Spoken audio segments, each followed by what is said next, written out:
ବାଉଁଶୁଣୀ ଛକରେ ଭବ୍ୟ ଶ୍ରୀରାମ ମନ୍ଦିର ପ୍ରତିଷ୍ଠା। ଆଧ୍ୟାତ୍ମିକ ପରିବେଶରେ ପ୍ରକମ୍ପିତ ଅଞ୍ଚଳ। ବୌଦ୍ଧ ବ୍ଲକ ବାଉଁଶୁଣୀ ଛକରେ ନବନିର୍ମିତ ଭବ୍ୟ ଶ୍ରୀରାମ ମନ୍ଦିରର ବିଗ୍ରହ ପ୍ରତିଷ୍ଠା ଓ ପୂଜା ମହୋତ୍ସବ ଅତ୍ୟନ୍ତ ଆଧ୍ୟାତ୍ମିକ ପରିବେଶ ମଧ୍ୟରେ ସମ୍ପନ୍ନ ହୋଇଛି। ଏହି ଅବସରରେ ସମଗ୍ର ବାଉଁଶୁଣୀ ଅଞ୍ଚଳ ଶ୍ରୀରାମଙ୍କ ଜୟଗାନରେ ପ୍ରକମ୍ପିତ ହୋଇଥିଲା।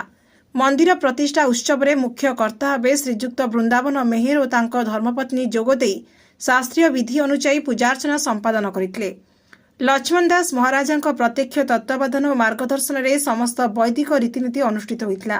ଏହି ଉପଲକ୍ଷେ ଆୟୋଜିତ ରାମଚରିତ ସପ୍ତାହ ପାରାୟଣରେ ହଳଧର ଦନାୟକ ଓ ତାଙ୍କ ଧର୍ମପତ୍ନୀ କର୍ତ୍ତା ଭାବେ ଦାୟିତ୍ୱ ନିର୍ବାହ କରିଥିଲେ।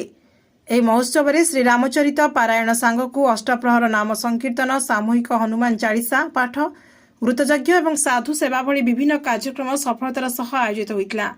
ଏହି ପବିତ୍ର ଅବସରରେ ଡମ୍ବରୁଗଡ଼ ମହନ୍ତ ଏବଂ ସୋନପୁର ଗୋପାଳଜୀ ମଠର ମହନ୍ତ ଉପସ୍ଥିତ ରହି ଶ୍ରଦ୍ଧାଳୁମାନଙ୍କୁ ଆଶୀର୍ବାଦ ପ୍ରଦାନ କରିଥିଲେ।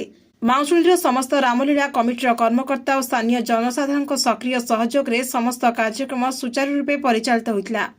ମନ୍ଦିର ପ୍ରତିଷ୍ଠା ପରେ ପ୍ରଭୁଙ୍କ ଦର୍ଶନ ପାଇଁ ଶ୍ରଦ୍ଧାଳୁଙ୍କର ପ୍ରବଳ ଭିଡ଼ ପରିଲକ୍ଷିତ ହୋଇଥିଲା।